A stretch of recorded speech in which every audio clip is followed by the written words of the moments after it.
for those Avon jet engines.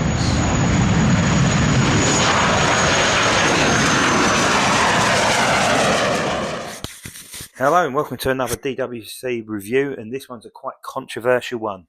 And of course it's the Vietnam range, or in this case the 1st November 55 to the 30th of April 1975 range of Vietnam, and this is the Royal Australian Canberra Mark 20 A84-240 number 2 Squadron, Royal Australian Air Force, on detachment to the US Air Force, 35th Tactical Fighter Wing, Phan Rang Air Base, South Vietnam, the Vietnam War, circa 1969. Now that is one hell of an introduction. Of course, quite a controversial release, this one.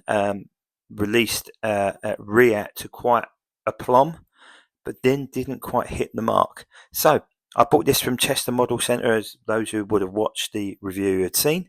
For a princely sum of 75 quid, which I think is really good, and I'll talk about that a little bit later. But let's get into the aircraft and have a look.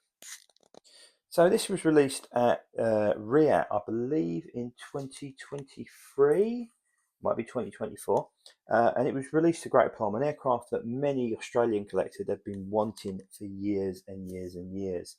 And the pre-pro was pretty well received. So let's have a look into the box itself. I might have to adjust the camera slightly, bear with me folks. Quite a big old box, of course. So of course you've got your front box out, and then inside, as with many Corgi, you get your nice clamshell, a bag of all the goodies, and of course a sort of cradle for the Canberra, and a rather hardcore stand there. None of that flexi nonsense for the HE11s. And of course looking quite resplendent at this moment. But let's get her out on a stand and we can talk a little bit more about the aircraft. So here she's at the box. Let's talk a little bit about what's in the box as well. So if we look underneath here, what was nice about this example is that the up undercarriage wasn't fitted, which is of course one of my bugbears. Of course we've got the collector's card, this one representing 239 of 1,000 produced. We've got the undercarriage down options for both sides. We've got the gear doors out, and of course the front wheel, but also this little sort of pivot which goes underneath the fuselage, which I'll show in a sec. And there was 2 bombs that fit on the edge. So if I have to be really honest with you, this isn't as bad as I thought it was going to be. I thought it was going to be a real hideous dog's dinner, but it really isn't. And this, of course, I got for 75 quid from the guys at Chester Model Centre. Which is really good. So the bombs, let's talk about the bombs on the end. The bombs were not as detailed as the fans really wanted. I think they were really upset by it. I also believe they're the wrong size. Don't quote me on that. So it's one of the up undercarriage falls out there, but really simple to put back in. And also it's got 2 little clips on, so you can't really go wrong getting it out. The difference with this, where it's retooled, is the bomb bay. So it's got a retooled bomb bay there. With 6 bombs in, and of course I don't know if you can see that bit there, but that's where the pivot would go, which is in there. I mean it's not perfect by any shape or form. I don't know if you can see the plug there that isn't particularly perfect, and also has a screw cover that looks like it's gone walkies as well. So again, not a perfect example, but for 75 quid I ain't gonna moan. Detail on the pilot's good. The aircraft in general is good.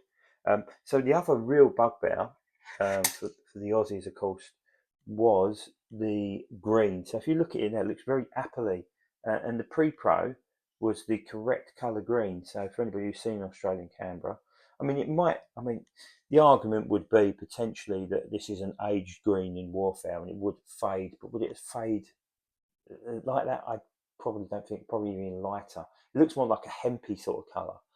Rather than an RAAF green.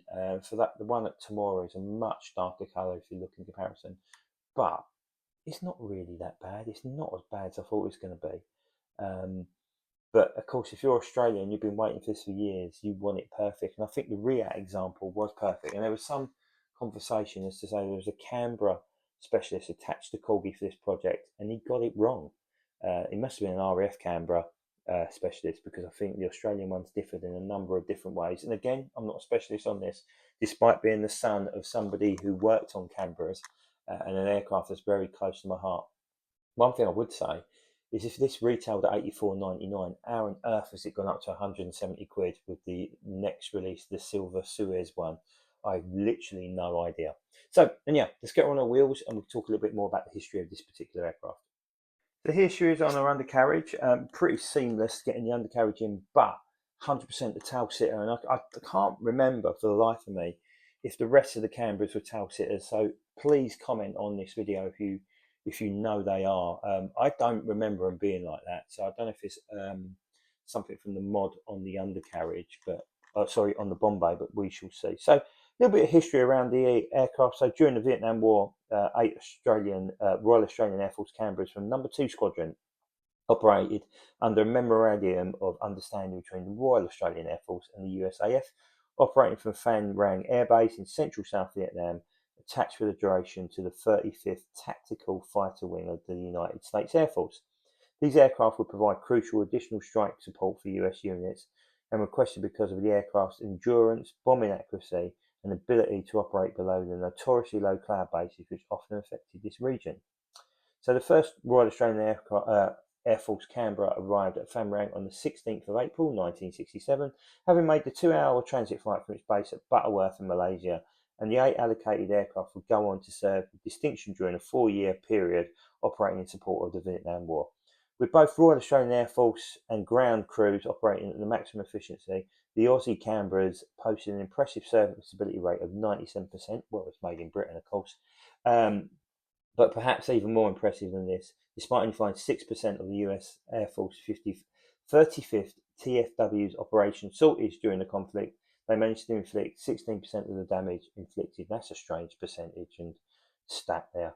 By the time No. 2 Squadron returned to Australia in 1971, they had become the final Operation Canberra unit in the Royal Australian Air Force, but returned with a proud record of both serviceability and operational effectiveness through their deployment. So only 8 aircraft served, which is interesting. It didn't say how many was lost. It'd be an interesting thing to look at, and how many managed to get through the entire war. But a proud moment in Australian Air Force history in terms of serving. It was quite distinct in a war that was very hardly fought, I would say, or fiercely fought would probably be a better way of putting it. So yeah, overall, look, this is one of these ones where you are going to make a decision for me. You will decide whether this stays or this goes. So when I originally bought this, I bought it to sell because I didn't really have the love for it. However, it's a Canberra. It's close to my family's heart. Yes, it's not Royal Air Force, but it's one that my dad will obviously be relatively close to. You will make a decision. Once this video has been released, I will run a poll on Instagram, Facebook, and YouTube where you, the viewers, will make that decision for me. Does it go on eBay? Does it stay in the collection? So there you go. Interesting little model there. One which I believe isn't as bad as perhaps first thought. But I'm seeing it from a different perspective. I'm not an Australian serviceman who would have served on these and probably would have been incredibly disappointed with the overall colour of the green. But I also think there was questions over the grey as well, but I don't really see too much of an issue with the grey. But again, I might be wrong. I'm not an expert on this. But thanks for watching the videos. As always, please make sure you subscribe if you're new to this channel. Lots of lives we do and many other bits, of course, over on the Facebook group and Instagram as well. You're more than welcome to join. The more the merrier. Hope you enjoyed the video and I'll speak to you soon. Bye-bye.